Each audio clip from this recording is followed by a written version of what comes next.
기원 1592년 봄, 조선 임진왜란, 낙동강 한 줄기, 정함진. 일본군 한 부대가 나루를 건너려 했어요. 수천 명의 정예병력. 그때 강 건너편에서 한 사람이 나타났어요. 흰말 위에 붉은 옷을 입고 있었어요. 머리에 깃발 같은 모자. 일본군 척후병들이 그 사람을 봤어요. 저게 뭐냐? 무사인가? 도사인가? 붉은 옷의 사람이 손을 들었어요. 순간 사방에서 흙먼지가 일었고 안개가 강을 덮었어요. 일본군이 시야를 잃었어요. 화살이 사방에서 날아왔어요. 쏘는 사람이 보이지 않았어요. 일본군이 어쩔 줄 모르고 후퇴했어요. 척후 보고가 일본 본대로 올라갔어요. 홍위 장군이 나타났습니다. 흰말 타고 붉은 옷 입은 도수를 부리는 자입니다. 이게 곽재우예요. 임진왜란 최초의 의병장. 사람들이 홍위 장군 또는 천강홍위 장군이라 불렀어요.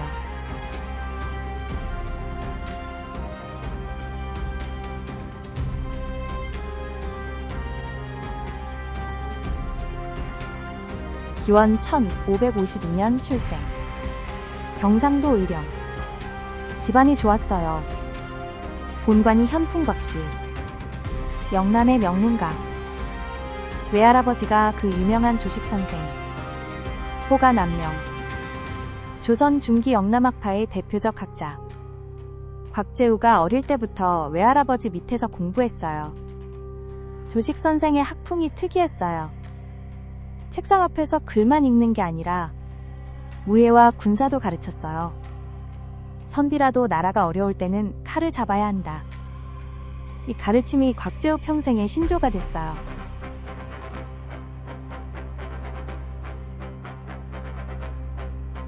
곽재우가 34살 때 과거에 응시했어요. 1585년. 급제했어요. 근데 이상한 일이 일어났어요. 곽재우가 쓴 답안에 임금을 비판하는 듯한 문장이 있다며 합격이 무효 처분됐어요. 벼슬길이 막혔어요. 곽재우가 분노했어요. 근데 그 자리에서 정치를 떠나기로 했어요. 이 조정은 인재를 알아보지 못한다. 나는 시골에서 살겠다. 낙향에서 의령에서 농사짓고 학문하며 살았어요. 호를 망호당이라 지었어요. 근심을 잊는 집. 근데 7년 뒤에 그 근심을 잊을 수 없는 일이 일어났어요.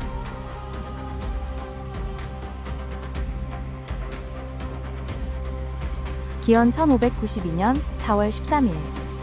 일본군이 부산에 상륙했어요. 선조의 조선 정부는 무방비 상태였어요. 일본군이 거침없이 북상했어요. 부산 오른쪽 화살표 동래, 오른쪽 화살표 양산, 오른쪽 화살표 밀양, 오른쪽 화살표 청도, 오른쪽 화살표 대구. 보름 만에 한양 근처까지 왔어요. 선조는 의주로 도망갔어요. 한양이 함락됐어요. 이게 5월 3일. 곽재우가 사는 의령은 일본군 진격로의 중심부였어요. 그가 결심했어요. 내가 가만히 있을 수 없다.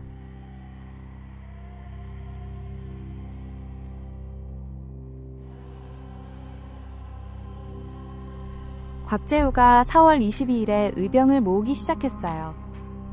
조선에서 임진왜란 최초의 의병이에요. 사제를 들여서라도 의병을 만들겠다. 곽재우가 자기 집안의 재산을 다 풀었어요. 친척들의 재산도 동원했어요. 처음엔 가족과 종 몇십 명으로 시작했어요. 그런데 그가 정예병을 모은 게 아니에요. 농민, 노비, 도망친 군인, 산에 숨었던 사람들 다 받아들였어요. 이게 의병이에요. 옳은 일을 위해 일어선 군대. 곽재우의 명성이 빠르게 퍼졌어요. 1000명, 2000명. 의병이 모이기 시작했어요.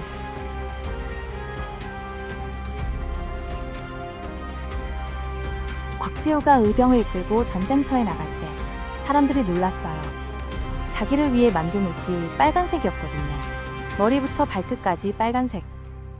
게다가 흰 말을 탔어요. 왜 그런 옷을 입소? 곽재우가 말했어요. 적이 나를 알아보고 두려워하라고 그러지 않소. 또 우리 의병들이 멀리서도 나를 알아보라고. 빨간색은 멀리서도 잘 보였어요. 흰말도 마찬가지. 근데 사실 곽재우의 진짜 의도는 따로 있었어요. 심리전이었어요.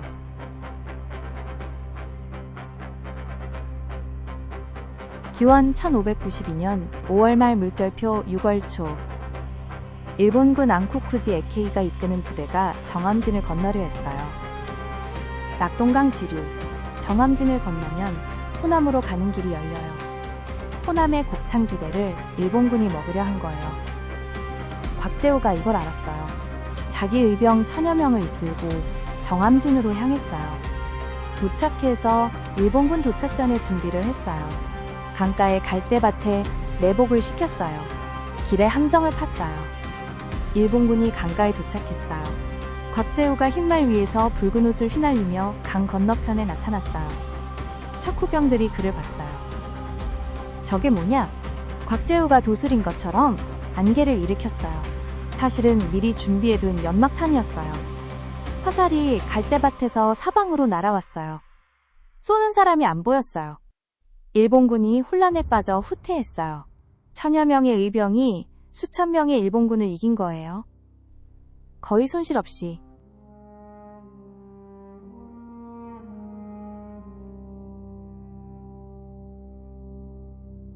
이상한 소문이 일본군 사이에 퍼지기 시작했어요. 홍희 장군이 동시에 여러 곳에서 보였다. 같은 날 의령에서 보였는데 같은 시간 함안에서도 보였대요. 하루 종일 거창에서 싸우고 있었는데 그날 진주에서도 봤다는 사람이 있었어요. 이게 도술이 아니냐는 소문이 났어요. 근데 사실은 곽재우가 전술을 쓴 거예요. 자기 부하 중 비슷한 체격의 사람한테 똑같은 붉은 옷을 입혀서 다른 곳에 보냈어요. 흰말도 2마리, 3마리 준비했고요. 홍희 장군이 한 명이 아니라 여러 명인 것처럼 보이게 한 거예요. 이게 일본군에게는 신비로운 도술처럼 보였어요. 어떻게 한 사람이 동시에 여러 곳에 있나.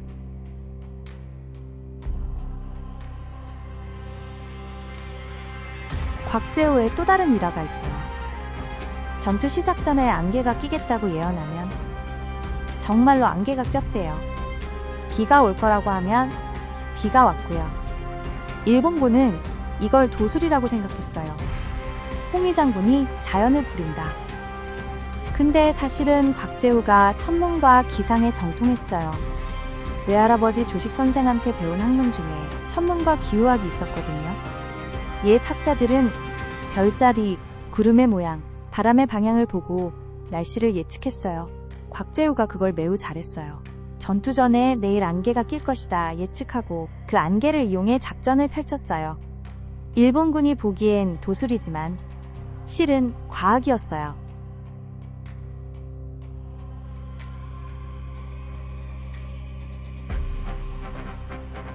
곽재우가 활약하는 동안 진주성에서는 김시민 장군이 정예관군을 지휘하고 있었어요.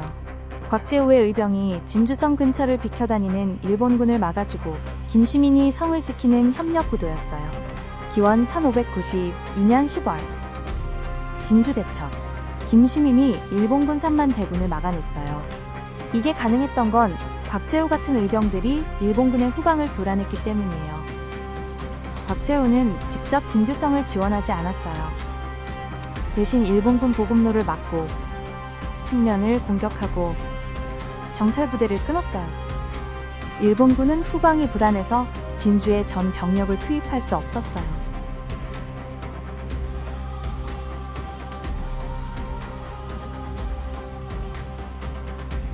기원 1593년 6월 2차 진주성 전투. 이번엔 일본군이 10만 대군을 동원했어요. 진주성 함락이 목표. 조정에서 곽재우한테 진주성으로 들어가 같이 싸우라는 명령이 왔어요. 근데 곽재우가 명령을 거부했어요. 이유가 있었어요. 10만 대군 앞에 진주성에 들어가는 건 자살이다. 성이 함락될 게 뻔하다. 차라리 외부에서 게릴라전으로 일본군을 괴롭히겠다. 이 결정으로 곽재우가 비난을 받았어요. 겁쟁이 명령 불복종 같은 비난. 근데 결과는 곽재우가 옳았어요. 2차 진주성 전투에서 김천일 등 6만 명이 옥쇄, 성이 함락되고 약 6만 명이 학살됐어요. 곽재우가 들어갔으면 그도 죽었을 거예요.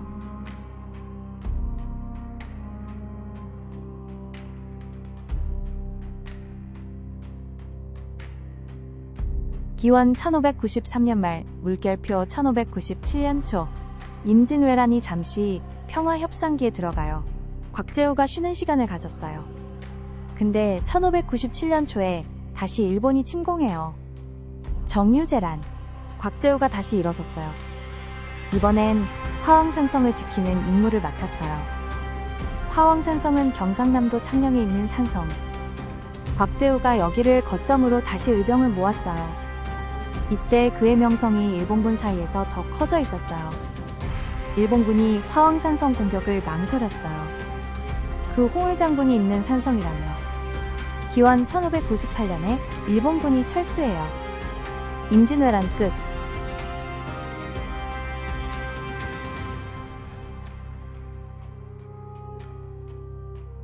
전쟁이 끝난 뒤 곽재우의 공이 인정됐어요. 여러 벼슬이 내려졌어요. 부사, 목사, 절도사. 근데 곽재우가 모두 거절했어요. 내가 의병을 일으킨 건 나라를 구하기 위해서지 벼슬을 위해서가 아니다. 조정에서 거듭자리를 내렸어요. 거절이 계속됐어요. 선조는 좀 불쾌했어요. 심지어 곽재우가 한 번 비방을 받아 영광의 시기에 잠시 옥에 갇히기도 했어요. 1604년쯤. 진실은 모르지만 곽재우가 정치판에 휘말리는 게 싫어졌어요.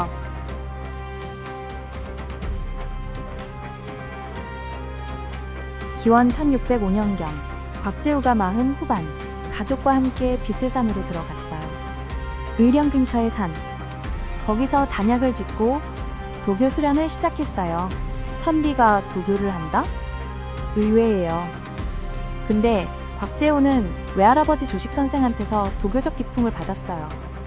조식 자체가 도교적 색채가 강한 학자였거든요. 곽재우가 산속에서 신선이 되려는 듯 살았어요. 벽곡, 곡식을 끊는 수련, 복기, 기를 들이마시는 수련, 명상과 기공, 전쟁터의 영웅이 산속의 도사로 변한 거예요.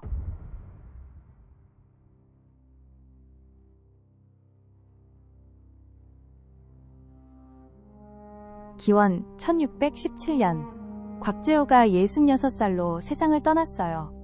비슬산 자기 집에서.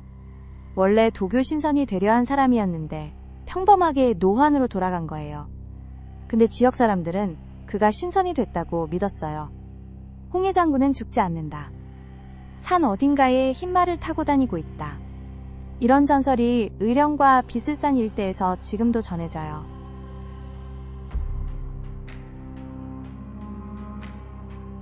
곽재우의 호, 망우, 근심을 잇는다는 뜻. 전쟁 중에 그가 이 호를 썼다는 게 흥미로워요. 가장 많은 근심이 있어야 할 시기에 근심을 잇는다는 호. 망우의 진짜 의미가 뭘까요? 근심이 없다는 게 아니에요. 근심을 잇는 법을 안다는 거예요. 전쟁 중에 곽재우가 두려움이 없었을까요? 아닐 거예요. 사람은 다 두려워요. 근데 그 두려움을 잊고 행동하는 법을 알았어요. 그게 의병장의 마음가짐이에요. 근심을 잇는다는 건 결국 지금 해야 할 일을 한다는 뜻이에요. 근심에 매여 있으면 행동을 못 하니까요.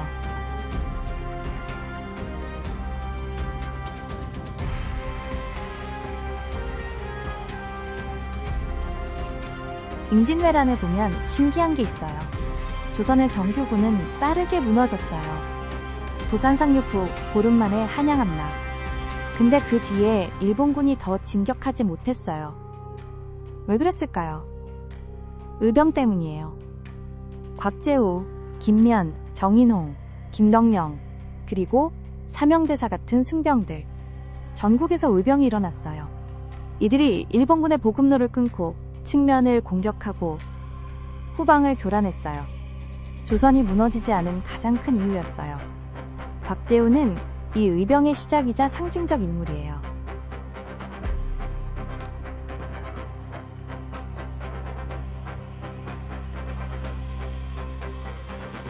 일본군의 기록에 곽재우가 자주 등장해요. 특히 홍의장군이라는 별명으로. 일본군 장수 안코쿠지 에키이는 정함진 전투의 패전을 보고서에 홍의장군의 도술 때문에 패했다고 썼어요. 가토 기요마사도 곽재우 부대를 만나는 걸 피했다는 기록이 있어요. 도술이 아니라 전술이었지만 일본군에게는 도술처럼 보였어요. 이게 곽재우가 의도한 효과예요. 적이 나를 두려워하면 그것 자체가 승리, 심리전의 대가였어요.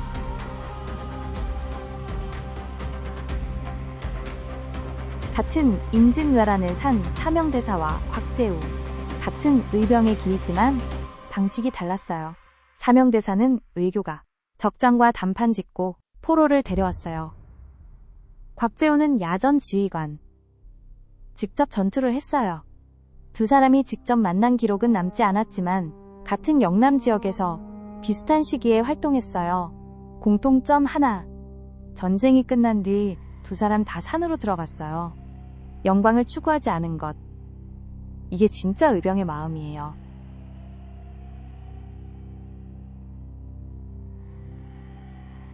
곽재우는 영남살림의 자랑이 됐어요. 조선 후기 영남학파의 정신적 지주 중 한 명. 선비이면서 무인이었던 사람, 죽음을 두려워하지 않았던 사람, 권력을 거부한 사람, 세 가지 미덕을 다 갖춘 사람. 지금도 의령에 곽재우 사당이 있고 망우당 공원이 있어요. 매년 곽재우 추모제가 열려요. 영남 사람들에게 곽재우는 단순한 역사 인물이 아니라 자기 정체성의 일부예요.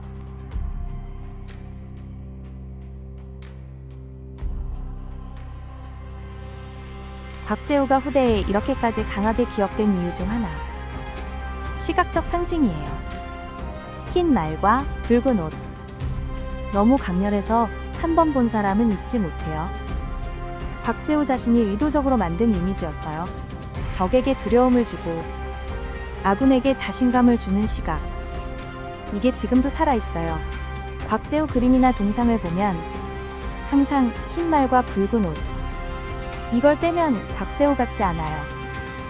브랜드 마케팅을 400년 전에 한 사람이에요.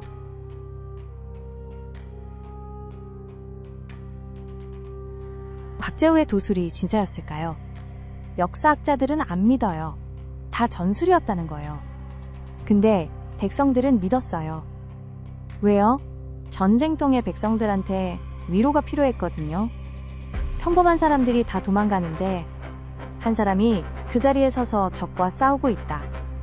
그것도 흰 말 위에 붉은 옷을 입고 도술까지 부린다. 이런 영웅이 우리 편에 있다는 게 백성들에게 위로였어요.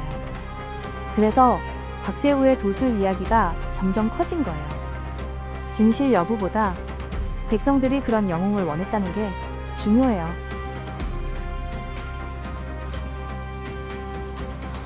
곽재우 이야기에서 우리가 배울 것. 영웅은 특별한 곳에서 오지 않아요. 곽재우는 원래 평범한 시골 선비였어요. 과거 무효 처분받고 시골에 박혀있던 사람. 근데 나라가 위기에 처하자 일어섰어요. 자기 재산을 풀어서 의병을 만들고 전쟁터에 나갔어요. 영웅은 만들어지는 게 아니에요.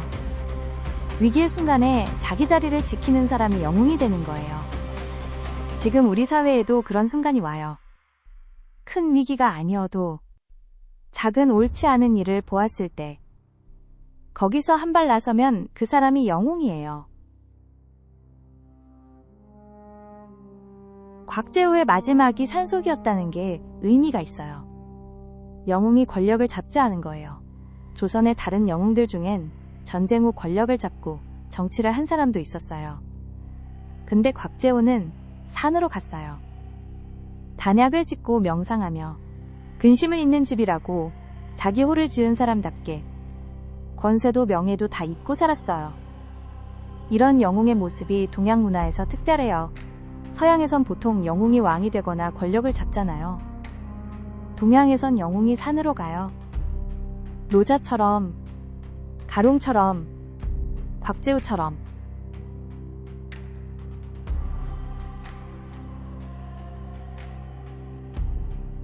지금 경상남도 의령에 가면 망우당 공원이 있어요.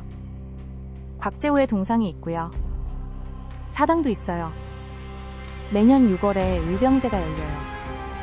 곽재우가 의병을 일으킨 4월 22일을 기리는 행사. 가본 사람들이 그래요.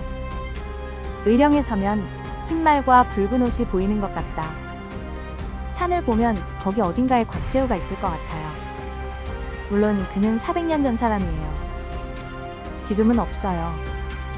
근데 그가 보여준 의와 용기, 그리고 권력을 거부하는 깨끗함.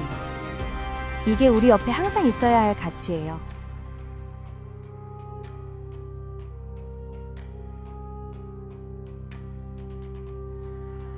오늘 이야기는 임진왜란의 한 영웅이었어요.